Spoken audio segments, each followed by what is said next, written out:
This conference will now be recorded. So good morning and welcome to Monkhouse on Monday. Today I've got with me Guy Griffiths from GGfit. So good morning, Guy. How are you today? I'm good, thanks, David. How are you? Yeah, I'm really good, thank you. I'm making the most of not driving, so doing lots of activity and things like that. So what are you up to? You've got 2 young children, haven't you? So are they keeping you fit and active? Always, yes, always. So I do like to go for a run on my own Okay. for a bit of headspace or listening to a podcast because I've been missing my podcasts in the car lately. Yeah. But yes, there's as much activity I'm doing online, obviously. Taekwondo.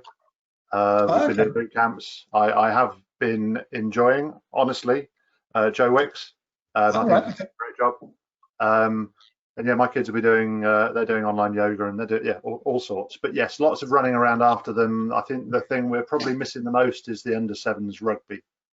Which I've got dragged into coaching, but that's not the same over Zoom. No, it's not. I miss that as well. The squash and the team sports, the hockey is the stuff I'm missing the most, but which is interesting. So tell me, Guy, what's lockdown been like for you guys at GGfit? What have you been up to? So lots of webinars. I think the same for everyone. There's and we've been involved in delivering some for eGym and for Technogym. So we have been adding to the webinar content, but lots of conversations as well. Conversations like this, and I think I've been doing a few of those for the Collective, which is a Facebook group for the fitness industry. Shorter conversations I think are good. It's something you can watch while you're in between meetings or making the tea or whatever else, and there's some really good advice on there. And the business as usual stuff at GGfit is the analysis, looking at how clubs are doing, how well engaged members still are, because activity, as we've already said, is still going on. People aren't, visiting, so there's not so many swipes through turnstiles, but people are still very active on the app, or people are opening emails or not opening emails. So seeing how active and how engaged people are, that's been business in lockdown. Okay, is there any numbers that have surprised you in that analytical stuff? The opening of emails, for example. Is there any, have we got better at opening them in lockdown, or are we worse in lockdown? Generally speaking, open rates have been better. The fitness industry open rate typically is around 19%. 1 in 5 email messages are opened. You can do much better than that by using good subject lines and having good content. Those are the main 2 things. The other really good way of getting a good open rate is to tell members that they're about to receive a message. Which we always advise when people sign up, in terms of selling the fact that we want a good email, your right email address, because we will send you a welcome message. We will send you not newsletters and not offers, but tips and advice, and we'll retain you. So open rates during lockdown, though, generally they've improved, but one of the things that I have been harping on about to a certain extent is that not everyone will open or even receive an email. And that's quite important to understand. There weren't lots of cancellations because clubs emailed their members to say they were pausing payments. There were lots of cancellations because people didn't necessarily get that email if they were on furlough, or if there was a lot more traffic in their inbox, trying to sell them kettlebells from Sports Direct or other retailers. So people did miss those emails, but generally open rates are up, and engagement levels are good, I would say. All right, because that's the whole point of the type of stuff that you do, and certainly having seen and taken part in a few of the conversations with you over the last few months, this whole piece around communication to our members and the engagement with our members is really important. So what are the types of things that you recommend? What are the good things that you're seeing other people do? How should we manage this engagement with our customers?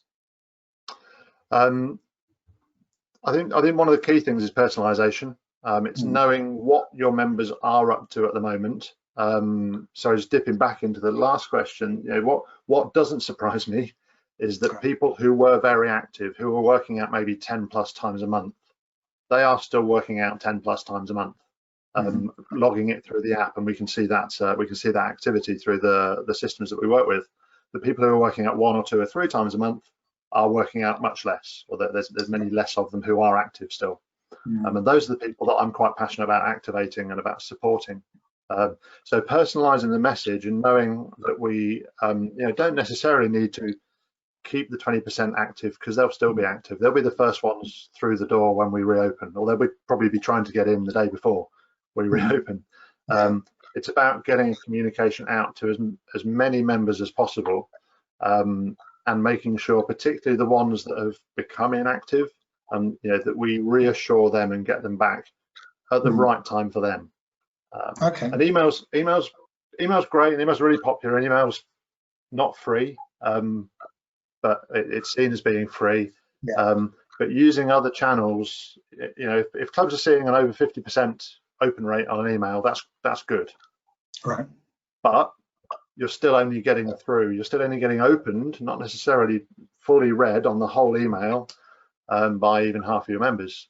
So things like postcards, things like text messages, obviously you can't get as much information in there, but you can say there's an important email coming next week. Sounds a bit crazy, but splashing out a little bit on a second-class stamp saying we wish you were here, because we do wish you were here. You can't be here at the moment, but a few of our clients use wish you were here postcards when people go absent, and they've just gone through the stock of those postcards, sending them out to members who they think need them.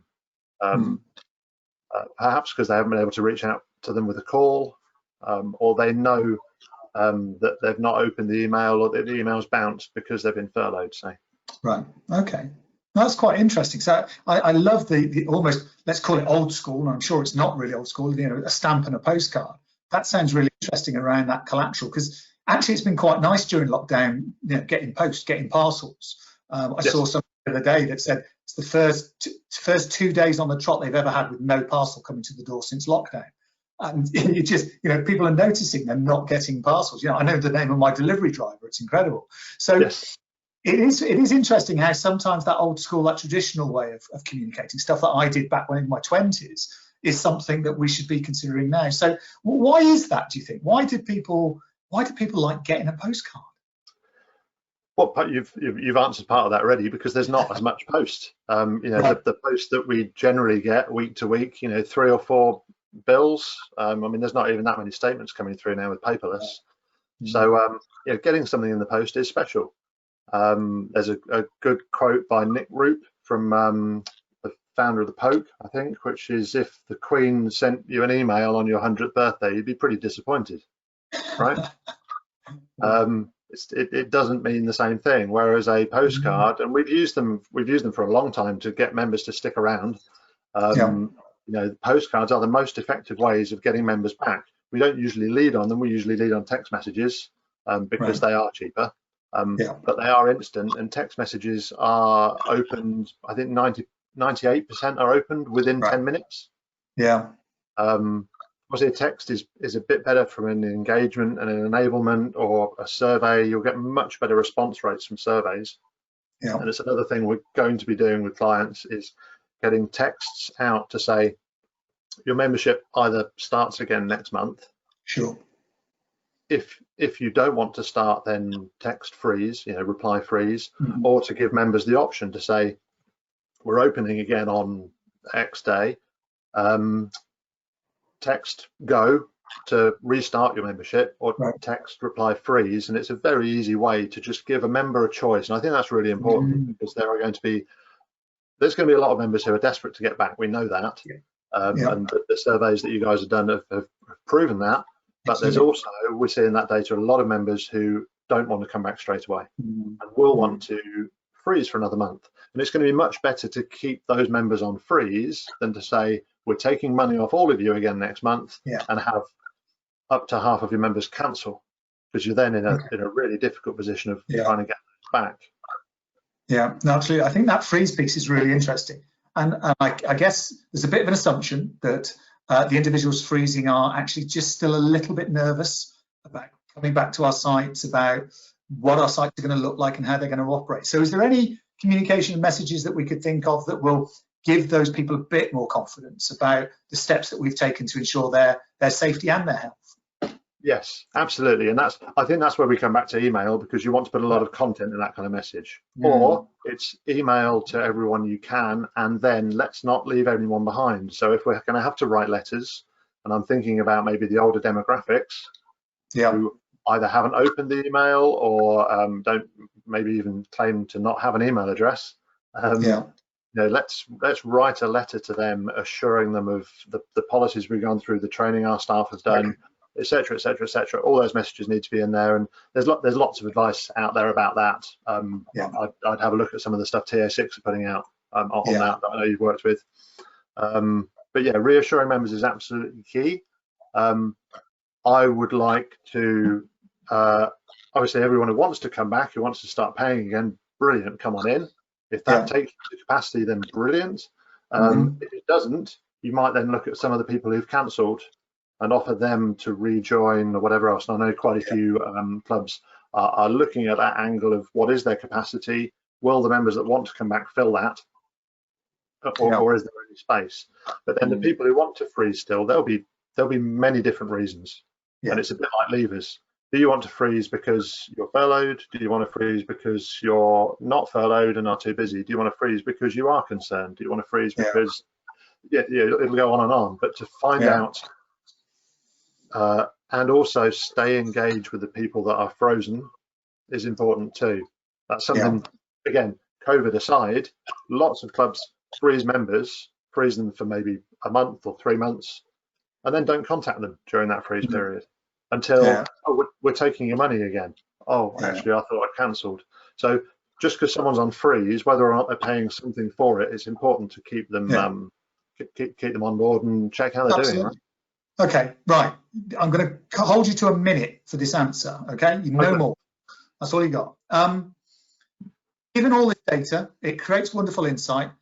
Do some future thinking for me. What do you think it'll look like in the next 12 months?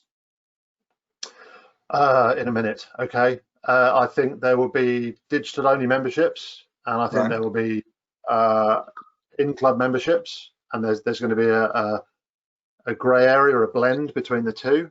I think that so there'll be more digital on the in-club membership, people flip-flopping perhaps in the summer onto a less club-focused membership. I don't need the treadmill. I'm going to go run outdoors. But there's going to need to be a lot more member engagement, particularly on that digital only. It's not a route to bring people into the club. It is a product on its own. And I think clubs need to, well, I'm talking already to clubs about how they should be modeling that and what they should be charging for it, because it's not a free route. No, it's not a prospect journey. It is a product in its own right.